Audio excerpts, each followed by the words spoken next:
Love to me is opening up possibilities, keeping things open and going. It's support for expression. It's all these other things. It's not just kind of like a feel-good thing. And so if we can continue to measure our technologies by how well we do that's a good metric for evaluating whether we want to change what we're doing or not. We are blessed with technology by increasing the ways in which we can do things. If we're making a technology that's going to decrease options, which is like a gun does, we need to be very, very wary and very, very careful about what we do with that kind of technology. We should be very ready to embrace it, but we should also be really quick to let it go or change it as we see, as you have. Adjusting and revamping and reworking it, that is the pattern that we're going to have forever. That's Kevin Kelly, and this is episode 312 of Wellness Force Radio. Wellness Force Radio, where we discover the physical and emotional intelligence to live life well. You can have the same brain states as someone who's done an hour of meditation every day for 40 years. There's a lot of losses that we go through, so the ability to be able to cope with those losses is very important to build skill in it, because loss will happen. You know, you have to have spiritual courage to really grow spiritually, because if you really want to take guidance from your soul, you have to be ready to realize that many of the things that you're asking for guidance on, your ego has some kind of an addiction to or an investment in. What's going on, podcast land? It's Josh Trent. I'm glad you made it back to Wellness Force, because today we have one of my dream guests coming on the show. I mean, literally, if you'd have told me in 2015 that I'd be interviewing the founder, CEO of Wired Magazine, Kevin Kelly, on Wellness Force, I would have said, shut the front door. And that's kind of how I feel emotionally right now. You are in for a huge treat. This podcast took an incredible turn. We talk with Kevin Kelly about something very unique, something fascinating for me, and that is, what can technology teach us about love, about self-love, about loving the people we're in relationships with, and about loving the people in our community. If you don't know who Kevin is, he is the senior maverick at Wired Magazine. He co-founded this magazine in 1993 and served as its executive director for its first 7 years. He wrote a book called The Inevitable, which we'll touch on today. It's a New York Times and Wall Street Journal bestseller. He's also the co-founder and co-publisher of the Cool Tools website, where since 2003, he's been reviewing practical tools that'll actually help humans. Kevin has an incredible presence. You're going to feel this. Not only is he a best-selling author, but he's also a spiritual and practical guide for people out there that want to understand the Technium. This is a really unique concept. The Technium. The Technium. I had to whisper it. The Technium. The Technium is actually consciousness expressing itself through technology. We're going to talk about this more, why Kevin believes that the Technium is actually like a child. We'll explore this gap between technology being harmful and technology being healing for humans. And we also explore Kevin's spiritual side, how a trip on LSD on his 50th birthday. I couldn't believe we talked about this. This is so cool. A trip on his 50th birthday really reaffirmed his love and his service towards humanity and this global community. It was utterly fascinating, this point, and you'll love the way we got there on the podcast. It was super unexpected. This community is so special. I cannot wait for 2020. It's coming real soon, less than 30 days away. And a lot of people are already focused on the new year. I want to let you guys know right now, there's no such thing as a New Year's resolution. You can resolve to treat your body with love and with care right now. And the first step to that is taking a deep breath. I created a free resource for you where you can make that first step for your nutrition, your breath work, and your morning practices at wellnessforce.com/M21. I worked on this guide for a few months, and I'm so proud to be able to give it to you as my gift. It is going to revolutionize your morning practice. If you've been struggling with your morning practice or meditation or breath work, this is yours. Wellnessforce.com/M21. Within the M21 guide, we're also giving you discounts for Organifi, which is our show sponsor.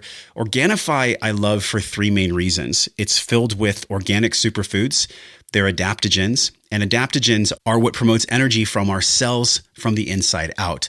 Adaptogens like spirulina, chlorella, ashwagandha, and other powerful plant compounds. This is what gets delivered in the Organifi product, and this is why we've been so proud to be with them.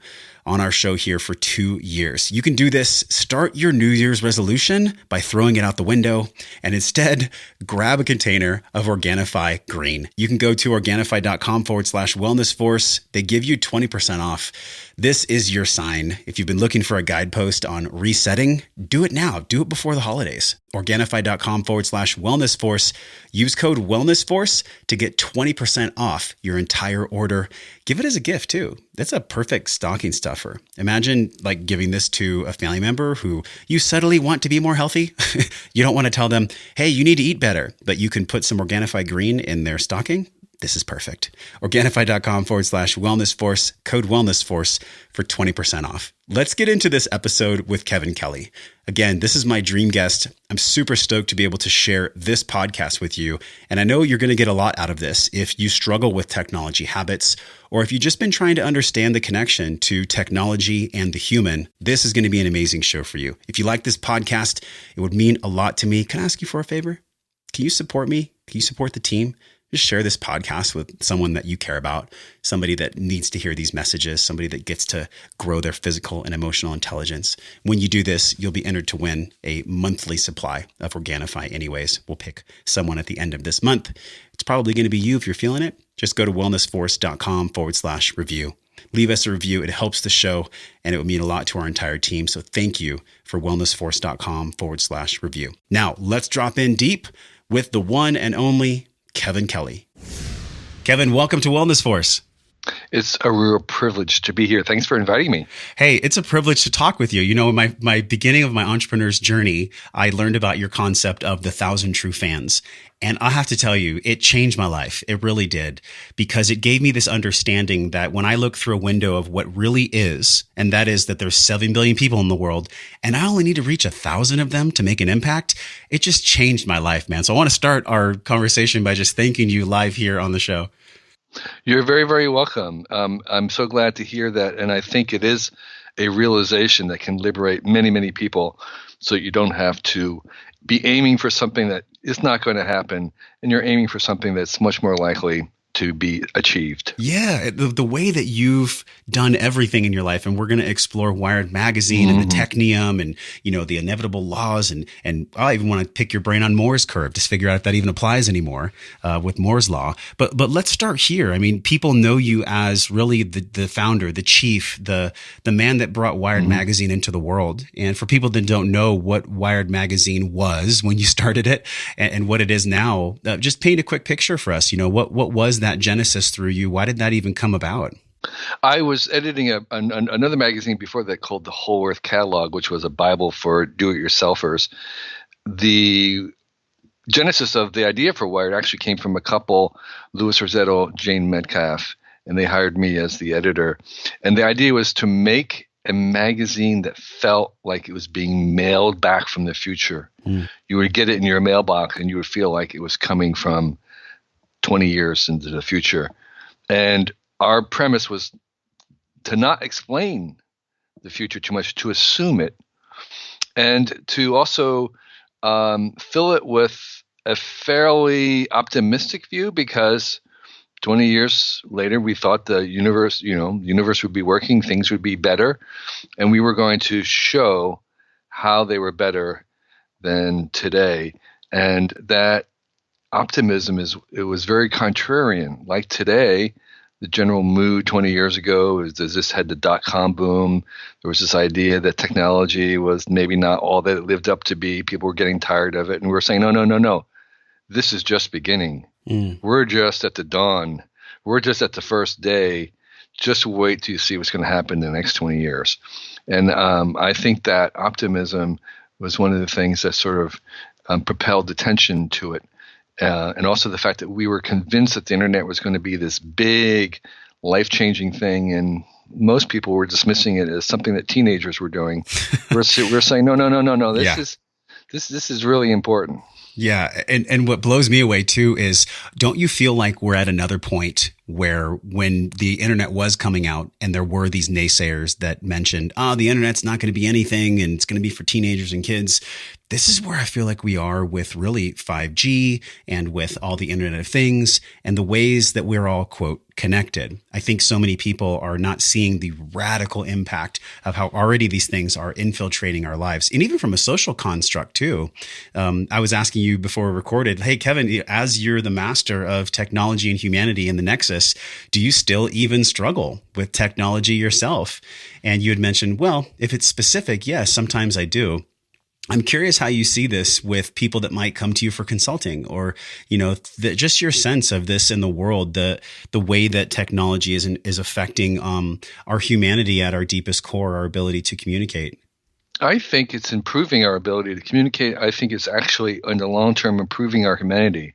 I think the kind of worry that we have about AI, the fact that each time we make a new kind of artificial intelligence, we nibble away at what we thought humans could do. No longer do we think, only we can play chess, only we can drive cars, only we can write music. In fact, we're finding out that AI can, various types of AIs can do all those things. And so then we say, well, what are we here for? What's our role? And what are we going to do when robots and AIs become greater? And the answer is we're going to become better humans. We make these machines, and as we make them, we're making ourselves better humans. And so there's lots of examples of that, from the fact that when we have self-driving cars, we have to give them some sense of values about the famous trolley problem. Should a self-driving car swerve to save the safety of the passenger first over the pedestrian, or the pedestrians over the passenger? It has to make a decision. We have to decide right now. That kind of ethical problem is difficult because as humans, we're terrible at it. We don't have a very solid, deep ethical foundation. We're very inconsistent. We're very, very superficial. Yeah. And it's actually not hard to teach AIs and artificial intelligence and robots values. The difficult part is that we don't have very good values to transmit.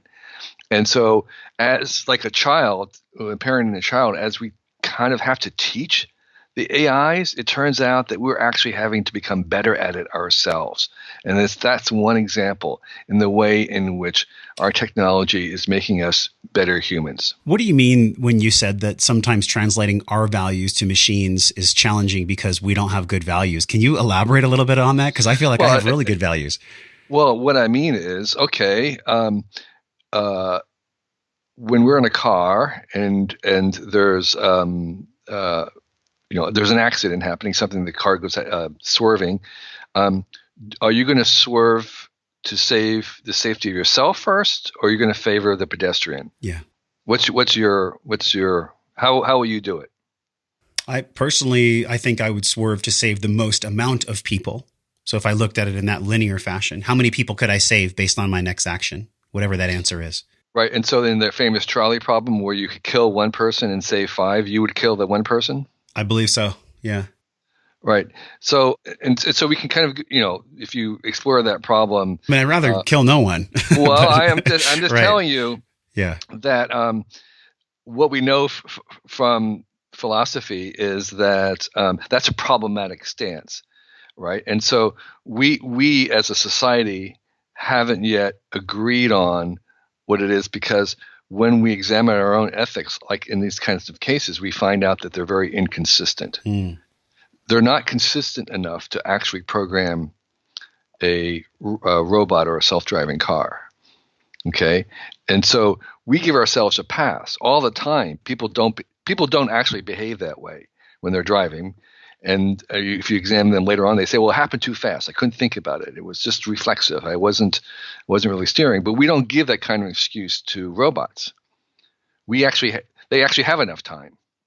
So we have to think out all these things to a degree that we don't ourselves have to think about. Right? And so like in war, we allow a human to kill another human in a way that we would not allow a robot to kill. Yeah. Right? Because a robot kills it, is very methodical, and we say that's terrible. If a human does it with emotion or they're just reflexive, and we say that's okay. And so we give humans a pass because their ethics we're inconsistent. We're not very shallow. And I'm not talking about you individually. I'm talking about people in general. Yeah. And so we say, well, it's okay for a human soldier to kill another soldier, but it's not okay for the machine to do it, even though the machine probably will never be accused of a war crime because they're just following instructions. Yeah. And so,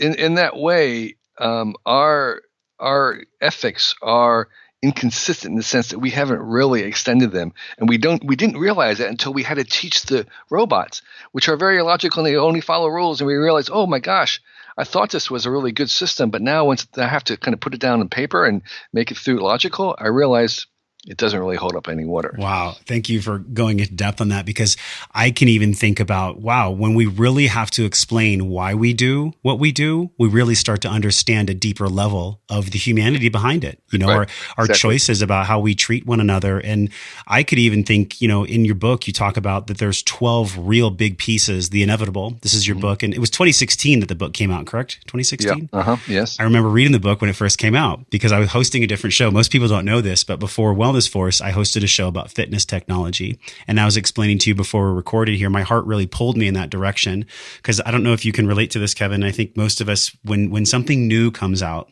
specifically in technology, I think we all feel that novelty rush where we're like, oh, it's a new wearable, it's a new Fitbit, it's a new something where we can have this quantified data that's going to teach us something about ourselves. And I started to go down this road of understanding that, there's some great devices out there, and then there's some that are just making money, and I think you could probably say that about any industry. How have you seen that evolution unfold as far as devices and novelty versus what's really going to serve the human at their deepest core? How have you seen this evolution change? Well, the thing about new technologies is that even the inventors don't know what they're really going to be good at. I like to tell a story about Thomas Edison, who was the inventor of many things, including the phonograph, recording sound. And while he was working on the device to record sound, he was making a list of all the things that he thought it would be useful for. The number one use of his recording sound equipment, the phonograph, he imagined would be to record the words of the dying, the last words of humans. And he had some other ideas that would be really good for recording church sermons, and you could pass them on. Way down at the very bottom, he said, oh, maybe it might be used for recording music. So he himself, the inventor, didn't understand exactly what these technologies are going to be used for.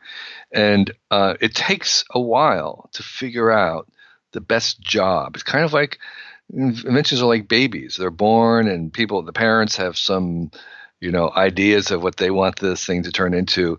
But it actually takes a generation of actual use to determine what things are for. And so, like in terms of the Fitbits and other kind of devices in the world, there's lots of aspirations of the inventor. They have some ideas, but then they meet reality and how people actually use them. And it takes a while for this technology to kind of find its right place in our lives. Yeah. And the thing about it is that a lot of people critique that and say that's a mistake, or those people were dumb, or that's evil, or whatever it is. There are some ways that the system is broken, but in fact, you cannot figure out these things by thinking about them. The only way to figure out how technology really is useful or how it is good and what its bad parts are is through use.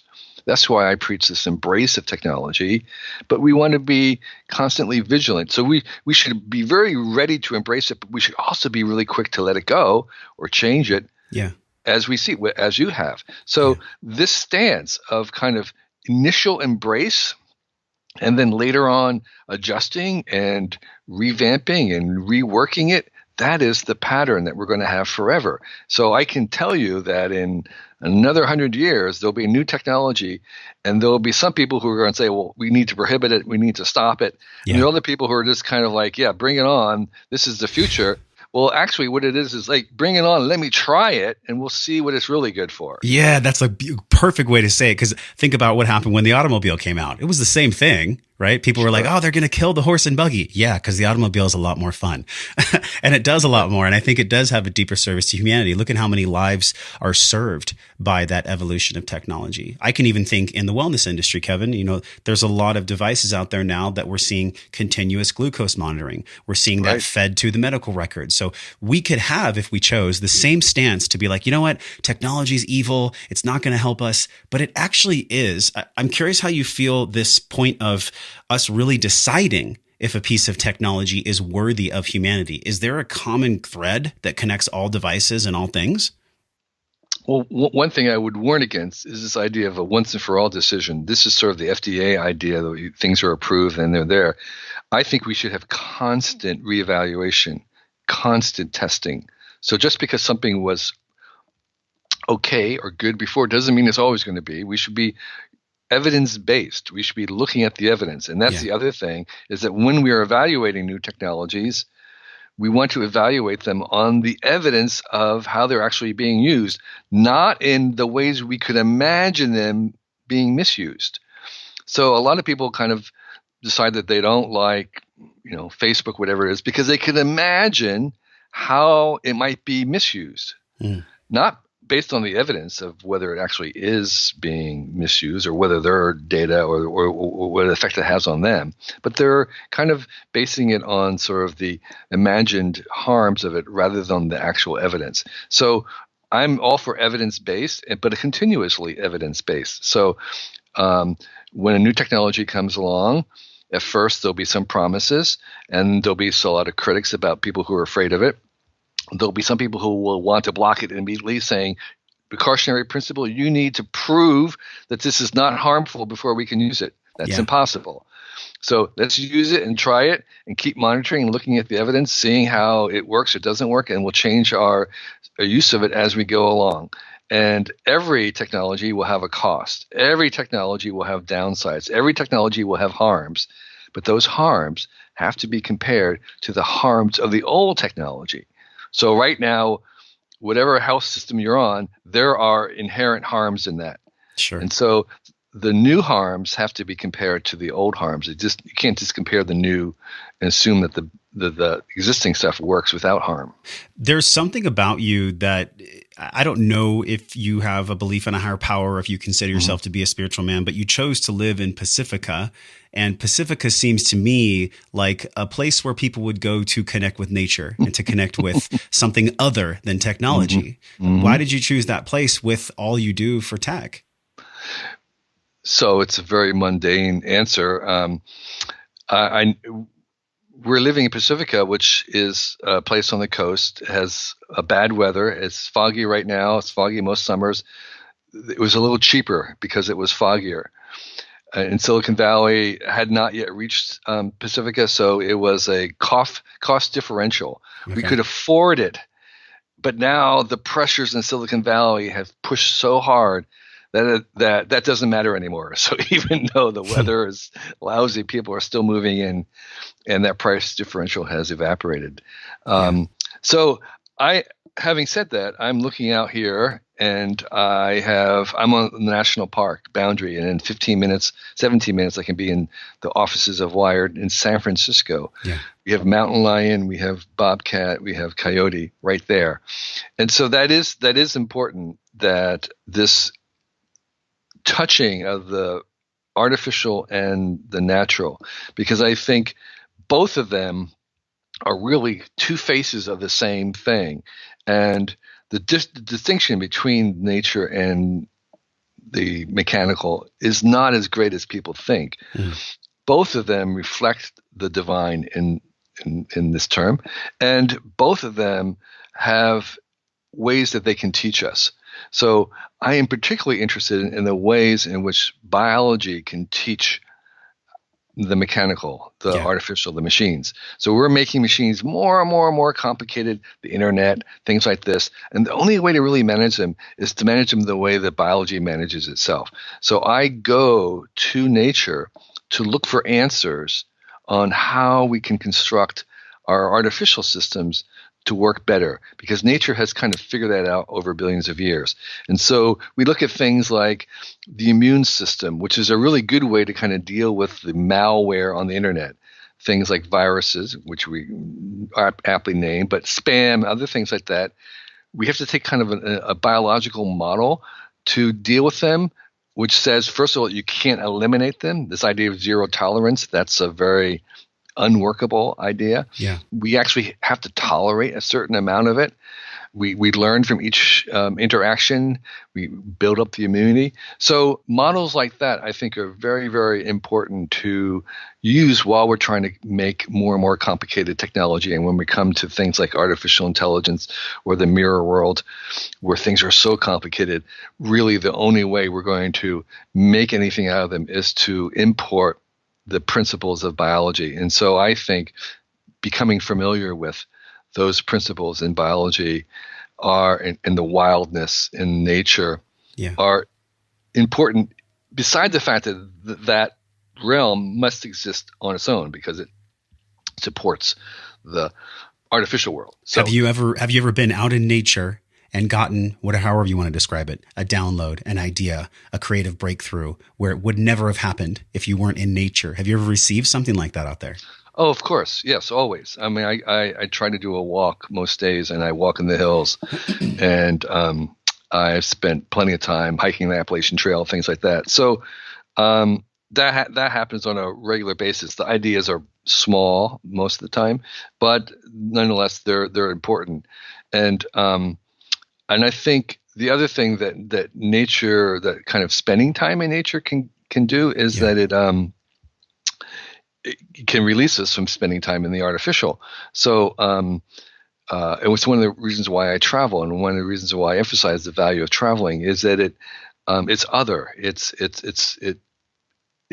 requires us to have a little different mind and perspective, and that perspective can return back with a different way of seeing the mechanical built world that we've made with new ideas. And so that's only a side benefit. There is just the benefit of kind of the enjoying the clean air and the exercise. That's its own reward as well. So there are multiple reasons to go into nature. And then finally, I have to add that, our civilization is built on the robust subsidy of a functioning Gaian planet that is healthy and is supporting us. So there is a system of nature that underlies and supports like farming and agriculture, right? So you have to have a healthy microbiome. You have to have healthy water, clean water. You have to have, good sunshine and reasonable rains in order to grow the food that we need. And so there's yet another reason to be interested in nature and spending time there and protecting it, because ultimately our high-tech lives rest upon that foundation. And so many people come to your work because they're interested in learning about how technology can actually help them where they are. And then there's some people that come to your work because they just want like the cutting edge research about what piece of technology can make me money. I'm not saying either one's right or wrong. I'm just saying that you have a broad array of people that are attracted to your work. And one of the things that just completely blew me away when I found out about this concept, and you already mentioned it when you mentioned the divine, how nature and technology are really seamed into the divine, is this concept of the Technium. And when I first heard it, I thought, of course that's true. Something within me just lit up, and I was like, And I've told this to so many of my friends and so many podcasters, actually, that technology is really just something that's coming from consciousness. Technology is a representation of consciousness. Can you unpack how you see the Technium now, and share with people maybe how that's changed since the beginning? So my argument is that the Technium is not human-made. And I'll explain what I mean by the Technium. So we all know what technologies are. If you hold up a spoon, that's a piece of technology. A water bottle is technology. The light bulb, desk, concrete is a kind of technology. So these are all technologies, but these technologies form a system. So in order to make a hammer we need a saw, and the saw needs to be made by the hammer, so they're kind of self-reinforcing. So today, to make anything requires maybe 50 other technologies present. So if you want to manufacture an iPhone, you have thousands of other technologies that you need. Yeah. If you want to make a book, print a book, you need the technologies of printing, of paper making, of metalworking. You need so many things. So we have this complex dependency, codependency, where all these technologies depend on other technologies for their existence. That web, that system of all those technologies codependent on each other, that is the Technium. So the Technium is a system. And while no individual part of that system, no individual technology is alive, the system as a whole, the Technium as a whole, exhibits lifelike attributes. Just as you could say, well, there's no neuron in your brain that is thinking, but the system of neurons thinks together. Yeah. So in that sense, these technologies are inert, but together they form this system called the Technium that does exhibit lifelike behaviors. Yep. So this Technium, like life, is rooted in the same origin. So it's rooted in the beginning of the Big Bang. So from the Big Bang onward, there has been this extropy of the universe running down, but there's a little tiny thread in little tiny neighborhoods, relatively to the scale of the universe, of increasing order instead of decreasing order. It's increasing order, and it's called exotropy, and it's the sense of self-organization in the way that stars self-organize and maintain their existence over billions of years. A galaxy will self-organize into this shape and keep rotating. Planets can self-organize, and then life is self-organizing. And now recently we've had mind self-organize from life, and technology is a self-organizing force coming from the mind. And so this self-organization in the Technium has its roots in the same self-organization of life. In fact, it's an extension of evolution, of living evolution. And so for that reason, it has its roots in the same place that life has roots. And so it's compatible with life, and it's an extension of life. So basically, it's evolution accelerated, natural evolution accelerated. And so there is two things about this view. One is that the difference between living systems and artificial systems is very small.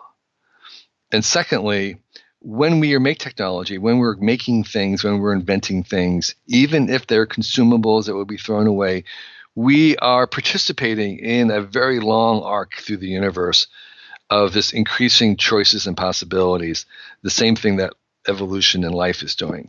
So we're part of something bigger when we make and invent things. Technology is a big thing. It has a spiritual dimension, if you want. It really does. So it's exploding the possibility space, which is what we as humans want, because every one of us was born with a slightly different mix of talents and abilities.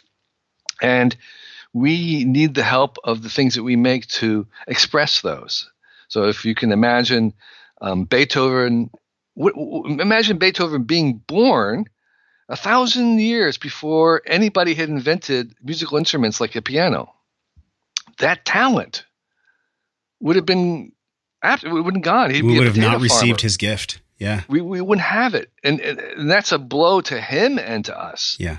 And then you could kind of go through any other genius you can imagine, from, Lucas or, Alfred Hitchcock without the cinema. Yeah. And the loss that we would have had, which means that today, somewhere in the world, there are these other Shakespeare geniuses who have been born, who are waiting for us to invent their technology so that they can express their genius. And they may die before we invent it, which is a shame. So we have a moral obligation to kind of keep inventing these new things, these new possibilities. So many things to unpack there. I'll start here. You have also talked about the Technium as being a child of humanity. Our job is really to be a good steward, a good parent. Now, I'm not a parent yet. I know all the parents listening can agree. It's a constant balancing act of how much they control and how much they surrender to what is. And I can think about Right. the metaphor of the technium and parenting. If we're a steward, if we're going to take care of this child with loving care because we know it's a part of consciousness and so are we, how do we balance this? I mean, what does that even look like to tighten our grip around it and produce technology just for the sake of production versus surrendering to what is? I don't know if there's a clear answer for that. No, there isn't. In fact, there is a fundamental contradiction, fundamental tension between the fact that we humans, we individuals, are both the masters of what we create. We are the creators. And at the same time, we are also the created. So as we make the tools make us. Yeah. We are both the parent and the child at the same time. We are the parent of the technology, and then we are also the recipient, the child of it. We get affected. So we are the creator and the created at the same time. We are the parent and the child at the same time. And that will be true in 1,000 years. We'll still be wrestling with this fact that we are two-faced, that the relationship we have with technology is two-faced, where we are both the masters and the slave at the same time. And that is impossible to unravel. And so that complication of being torn and being conflicted by technology will forever be with us, because we are both at the same time making it and then being made by it. I think about this phrase, as above, so below. And, you know, it's something that I think is applied to wrong situations, but I can definitely see how it applies here, because if we're always wielding, and this might be an answer, if we're always wielding the growth of technology, the attention of technology, so that it's taking care of our earth, our bodies, our wellness, and loving one another, well, then we can never go wrong, right? Because that's a guideline for parenting in itself. What's your sense on that? Yeah, I think we can measure the desirability of technologies by the degree to which it encourages us to love or enables us to love each other. And love in the broadest sense for me is not just an emotional affection. Love to me is opening up possibilities, keeping things open and going.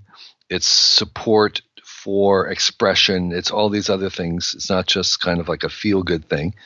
And so if we can continue to measure our technologies by how well we do that's a good metric for evaluating whether we want to change what we're doing or not. Yeah. And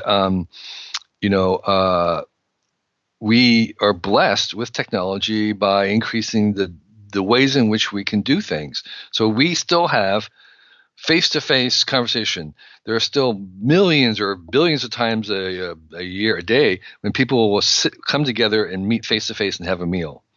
That will never go away. Yeah. But we also have these other options where we can do what we're doing right now, which is we can use electronic technology, have a meeting, even the fact that we're not in the same place. And that option also hopefully will never go away. And then we're going to make some other options. We're to do it like in 3 dimensions and artificial reality. And those will increase, but we'll still be meeting face to face. And so what we have is we have more choices, and some people would prefer or better or excel in face to face, and other people have an ability to connect over the wires. Yes. And so we will discover, and people who have this talent will express their genius, and that is all good. But as long as, if we're making a technology that's going to decrease options, which is like a gun does, when you kill somebody, they don't have any options anymore. We need to be very, very wary and very, very careful about what we do with that kind of technology. And so, I think you're right. This is a really good way to measure whether something is a technology that we want to keep. I love the way you describe some people are going to be great at face-to-face and connection. Some people are going to be more, great at technology, possibly writing code. Prickles and goo. Right. I don't know if you're a fan of Alan Watts. I have heard Alan recorded. I never met him personally. Yes. But I wish I had his voice. I wish I could interview him, Kevin, because, there's a similarity between you and him. And there's this concept in Native American culture, and it's the elder concept. And it has nothing to do with someone's age. It has their ability to gather information, apply information, and then lastly, embody the lessons of that information. And this is what we talk about on Wellness Force so much, is real intelligence is not how smart you are. Artificial intelligence, human intelligence. It's not about how many books you've read or how many PDFs that you've downloaded. Right. It's about someone's ability to actually embody those lessons and put them out there. Sure, and for absolutely. you, I have this sense, and I'd love for you to unpack this. There's a reason why you co-founded the All Species Foundation. This is the nonprofit. It's going to categorize every living thing on Earth. There's a reason why you've written us about these inevitable forces that are compelling us. There's a reason why you came up with the Technium and how it's a parent and a child relationship. What is it about you? Like, what is your connection to spirit, to higher power that drives all of these things? Yeah. I mean, I want to say one thing. You were talking about intelligence. I think intelligence is very overrated. And one of the fallacies that we have collectively at this time is what I call Fink ISM, which is this idea that thinking about things will create solutions, or that we have to apply more thinking. And then I think that's a fallacy of middle-aged guys like me who like to think. And I think we all think a lot too much. Right. I think doing is a much more effective way of accomplishing things in the world. And I think that you have to do and use things in order to find out, again, what they're good for, not just think about them. But where do I get the strength? Yeah, so I definitely believe that there is a higher being, an outside being. To me, there's only kind of two versions of creation. Either the world kind of always was, the universe was always was, but that's not very satisfying. Or you have a God who always was, and that's not very satisfying either. So there's so I don't think any explanation of the origins of the universe is anyone's going to be unsatisfying. There's logically, it's going to be paradoxical. Yeah. So my definition of God is the being that created itself. It's a self-created being. Okay. Well, that is inherently, fundamentally unsatisfying because we don't understand what that means. It's like self-created. I can't even conceptualize that. I don't know if man's mind could conceptualize. Right. So any kind of story we tell is not going to be, it's going to be riddled with paradox. And I think there's an elemental, fundamental, necessary paradox at the basis of creation, just from what I can understand. So, but nonetheless, of the two stories, for me, the story of the universe always being there, or the stories of a self-created God, I much prefer the self-created God. It makes a better story. Yeah. So that's my orientation, is that I think there is this self-creation, and that self-creation is dispensed into the universe itself, and so the universe is self-creating something else, and that self-creation, this long line of self-organization, self-creation that we see with life and the mind, and now we are agents of this self-creating our own descendants with AIs and robots, that where we play God ourselves. Again, we are both the God, the creators, and we are the creator, because when we make the technology, it shapes us. So that position, I think, is a reflection of the divine. So for me, the stuff that we're talking about, this technology, and by the way, most of the technology in the world is not the new stuff. It's all the old stuff. It's the concrete, the paving, plumbing. There's more old technology than there is new. And that all that technology together is a reflection of the divine, as much as a redwood forest and a beautiful meadow is a reflection of the divine. Both of them, I think, reflect this idea that there's a bigger story that we're part of. Yeah, I had a moment like this when I was actually in a psychedelic journey, and I remembered the absolute incredible honoring feeling that I had to see literally hundreds of thousands of generations spanning behind me and in front of me. Right. And you and I are one page. We are one Right. page in this cosmic book. I'm Right. curious if you've ever explored any of those tools for your own expression or expansion yourself. The psychedelics? Yes.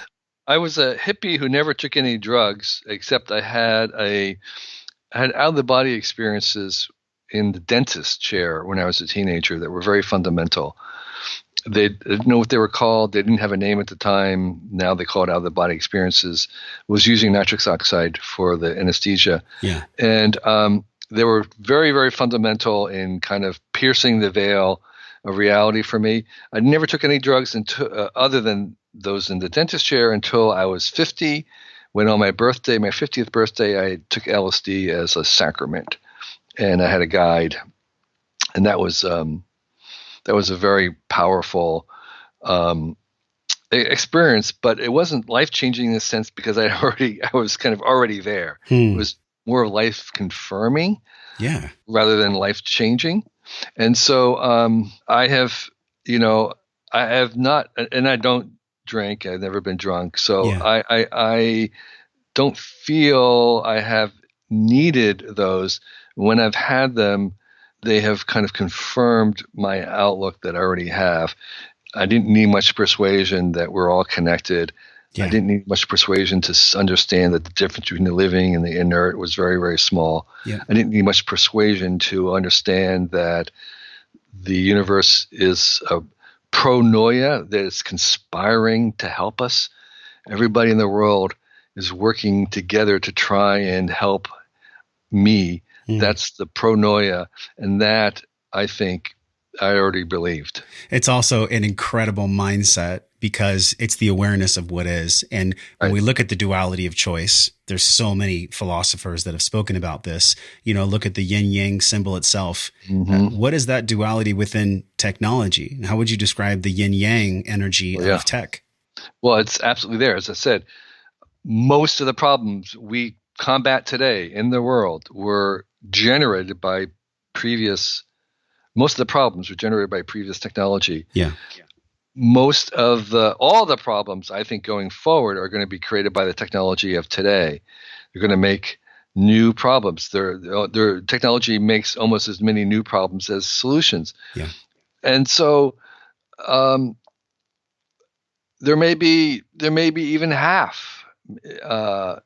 But the point is that, and there are people who make it their business to kind of find the problems with technology and bring attention to them and try to remove them. And I have great admiration for that. That's not what I like to do. Just as like there's people who love to find proofread and find errors in a story. We need them. We need people like that. They're essential. But that's not my interest. My interest is looking for the positive and the optimistic, because I think we can't make a world that we want in the future unless we can visualize it first. I think it's really, really important to imagine something in order to make it, particularly as it becomes more complicated. So we have to try to imagine a future that we want to live in order for any hope of that happening. And so I am trying to assist that vision, that vision making. I'm trying to assist that task of trying to imagine, how do we imagine a world that's full of ubiquitous artificial intelligence, and it has ubiquitous gene editing, it has ubiquitous monitoring, surveillance, it has ubiquitous urbanization. How do we imagine that world and say, well, I want to live in that? And that's what I see, what I'm working on, because I think it's very, very important. There's definitely going to be new problems, big problems created by anything we come up with. And my answer, the answer I think is to those new problems, the answer is always going to be, we solve the old problems with new technology, which will make new problems. We solve that with new technology. So generally, the answer to a problem with technology is not less of it. It's not to turn it off, turn it away, turn it down. The answer to the problems of technology is not less of it, but more technology, more and better technology. So that's the difference. Is I'm very technocentric in that sense, and I think that, people who are like, well, I'm going to give up Facebook. I'm not going to use this. I'm going to turn off that. I'm going to prohibit this. That doesn't work. Yeah. The answer to all those things is to try to come up with better technologies, which will have their own problems, and then we have to make up new technologies to solve those. And one could also feel into the truth that as we do anything from a place of love and service, technology can be a part of that. It doesn't have to be the enemy. Kevin, thank you for coming on the show. One last thing that I'd love for you to share is you've written on KK.org that when your children left home, you wanted to give them a box of tools and, just really books containing ideas and possibilities that they might not encounter otherwise. What can you share with us as parting guidance about ways of being and tools in regards to wellness? Yeah, that's a really good, deep question. I'm trying to think of what kind of wellness tools we talked about. I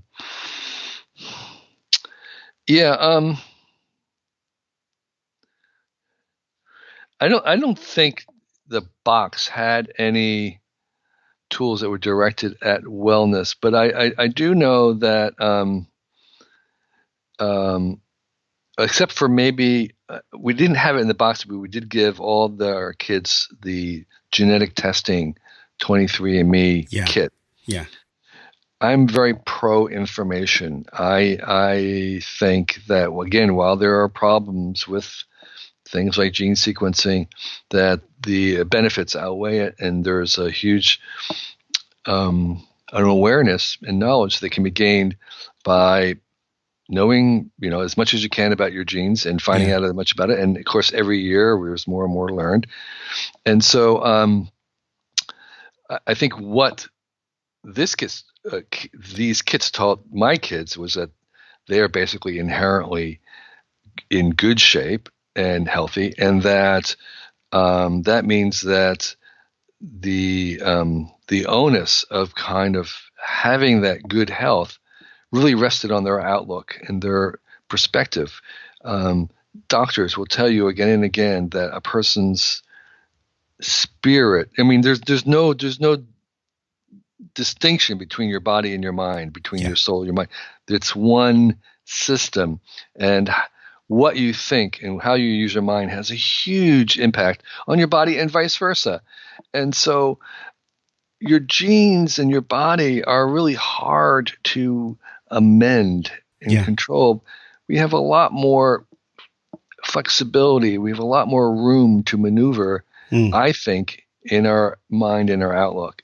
I am a naturally temperamentally optimistic person. This isn't something that I created. It's something I was born with.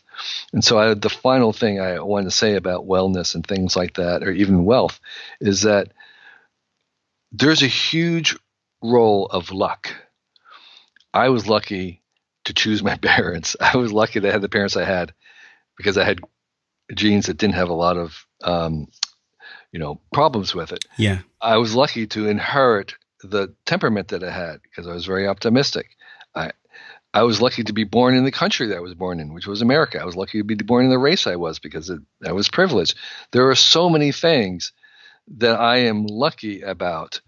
And I want to acknowledge the fact that a lot of people who are successful because they're lucky, and they need to own up to that fact. Yeah. I think if you do, then you can become grateful. And it's with gratefulness that you really have true happiness. Kevin Kelly, thanks for coming on Wellness Force and sharing your knowledge. We look forward to all you're going to create in the future. And you guys can learn more at kk.org. Kevin, thank you for coming on. It's been my pleasure. Thank you for having me. Hey, thanks for listening to the show, my friend. Everything you learned on this podcast starts with your morning practices. So from over 300 world-class guests, we pulled together 6 simple yet powerful morning practices down into a 21-minute system guaranteed to increase your vibration and the way that you feel every day. Get this free, powerful guide over at wellnessforce.com/M21. And if you love this show, share it with somebody. Share it with somebody that you love or that you care about. You can support the show easily by leaving us a 5-star review on iTunes Just go to wellnessforce.com/review, or if you're on your phone, just tap it, hit the link in purple that says review this podcast. And the journey does not stop here. We're continuing this discovering process in our private Facebook group over at wellnessforce.com/group. You can be a part of it. You already are. All you have to do is join us at wellnessforce.com/group, and I will welcome you at the door. Now go out into your life and live your life well. And until I see you again real soon, I'm wishing you love and wellness.